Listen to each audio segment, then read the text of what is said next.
Hi, Dr. Bridget here with another prescription for success. This week I'm going to be talking about, or rather asking the question, is being vulnerable or having vulnerability a strength or a weakness?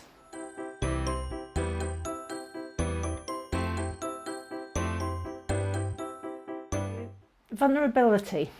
Now, I don't know about you, but in the past I've always thought that if I was vulnerable it was being a bit weak, that people would pick on me, that everything would go wrong. But since listening to Brenee Brown, who's got a lot of TED Talks and talks about daring greatly in one of her books, I've started to change my mind, and I think it links really well to what I do with my clients, which is about unsticking them.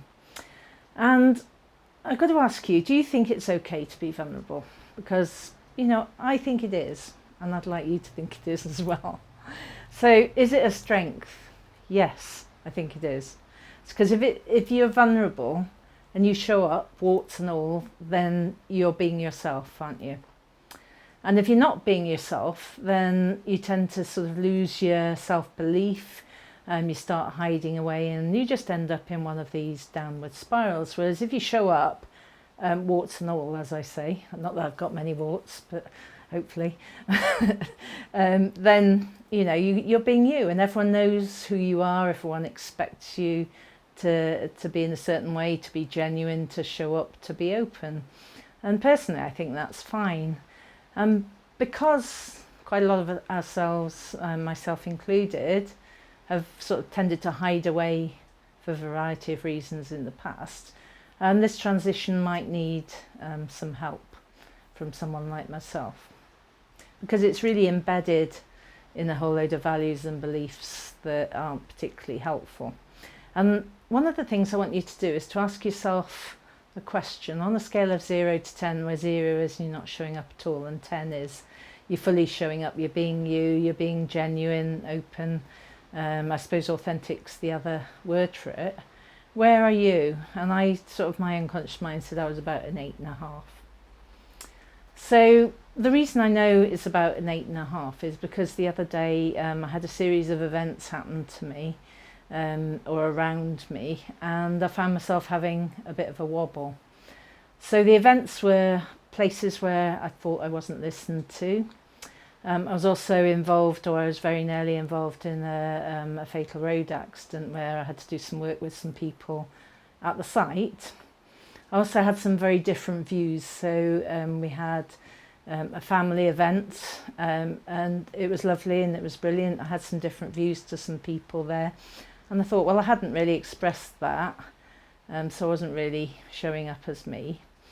I had then an interesting client whose session went on rather a long time, and I was about 10 minutes away from having to do a meeting on Zoom with someone that it was really, really important to me. And I got myself into a bit of a state and had a bit of a blub over this person, which was fine because actually she's a great mentor and it was what was needed. And I think it was quite brave of me to do that. I probably couldn't help to have done it, to be honest, but it was a good thing to do. And I said to her, well, I need to have a think about why was it that I had those wobbles. What is it that happens to me, say, once or twice a year, because I'm in a reasonably good place, where I just have those wobbles. And the answer really came to me. It's when I'm not showing up as me, and when I don't say when people have not listened to me, when I don't express my views which are important to me, when I don't keep my boundaries, perhaps with clients. So that was in some ways really useful. So sometimes we have these episodes where we do a lot of learning. So I thought about, let's ask you, where are you on that scale of 0 to 10? If I'm 8.5, maybe some people are down at 0, maybe they're 2s, 5s, who knows? And then think about, what do you need to do in order to show up as yourself, to show that vulnerability, to show yourself warts and all, to discuss your feelings. And I guess some of you might say, well, but if I did that, then that person or that person might not like it. And I guess that's where your boundaries start to come in, because if you feel better, if you feel good, when you're discussing your feelings and being yourself, and other people don't like it, then that's a boundary for you.